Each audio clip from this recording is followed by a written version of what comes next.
In this video, we're going to look at how to use trigonometric identities in integration. Let's start by reviewing what our three Pythagorean identities are and think about how we could use them for integration. Okay, to begin with, let's recall what our three Pythagorean identities are. We've got everyone's favourite sine squared x plus cos squared x is 1.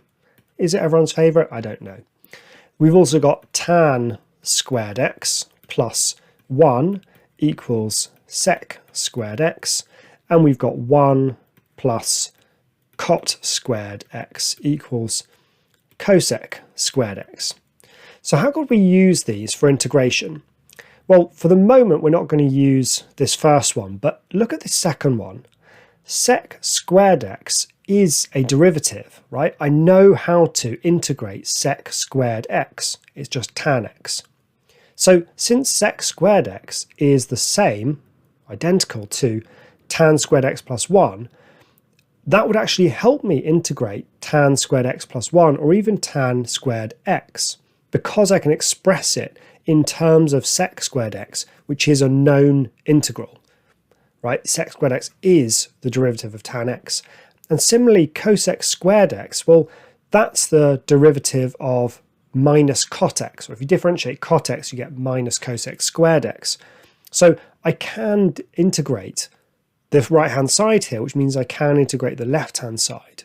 So by shuffling these around, it gives us a way to integrate not just sec squared x and cosec squared x, but also tan squared x and cot squared x. Let's have a look. If I want to integrate tan squared x, I'll focus on the identity that tan squared x plus 1 is sec squared x. And then I can notice that that means that tan squared x is sec squared x minus 1. And I can integrate both of these. So my first step here is to replace tan squared x with sec squared x minus 1. And now these are both standard integrals, because the integral of sec squared x is tan x, and the integral of minus 1 is minus x. And there's a plus c. Okay, so pretty smart, right? We can use the Pythagorean identity to replace something we can't integrate with something we can integrate.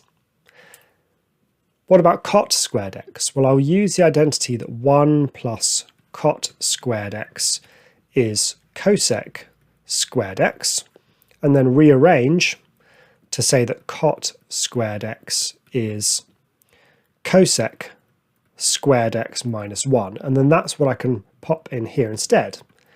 And the reason for replacing cot squared x with cosec squared x minus 1 is that cosec squared x is a standard integral. The derivative of cot x is minus cosec squared x, so the derivative of minus cot x is positive cosec squared x. So I've integrated cosec squared x, integrate minus 1, and there's a plus c. And so there's my integral of cot squared x. Okay, one more example here. The integral of tan x minus 3 all squared. So this looks much harder, and it is. And the best thing we can do is just expand this at first. So if I expand this bracket, I get tan squared x minus 6 tan x plus 9. Okay, are these all things I can integrate? Well, yes, if I'm cunning. So let's be cunning. Tan squared x, we've just seen, is the same as sec squared x minus 1. So that's good, I can integrate that stuff. What about integrating tan x? Well, remember we explored this in a previous video. We saw that by thinking about tan x as sine x over cos x, I'll just put that in so I don't forget, we can recognise that sine x is sort of the derivative of cos x. So we've basically got the form f dash of x over f of x, which means we can use ln. Okay, so what's going on now? Well, the integral of sec squared x is tan x.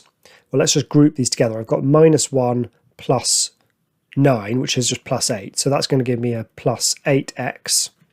And then what about this? Well, that's minus 6, and then what's the integral of sine x over cos x? Well, remember that we would guess that it might be ln of cos x. So that's my guess. And notice you can kind of pick little bits out to do a guess and check on if you're ever unsure. If I check this by differentiating, I get minus sine x over cos x. Well, that's not quite right. So my answer is going to be minus ln cos x, which is the same as ln of sec x. And that result, that the integral of tan x is just ln of sec x, is just one you can use. So minus 6 ln sec x. Now, in fact, since there was a negative here, we could have expressed this as plus ln of cos x. It doesn't really matter. It's quite good to just store in the bank of your brain that the integral of tan x is ln sec x and just use it when you need to. Right, so there's my answer. Pretty intense, right? The integral of tan x minus 3 all squared is tan x, using a trig identity, plus 8x, just using stuff from a while back, minus 6 ln sec x using reverse chain rule. Okay, I hope that's been a good review of how to use Pythagorean identities for integration. In the next video, we'll look at how to use double angle formulae for integration. I'll see you there.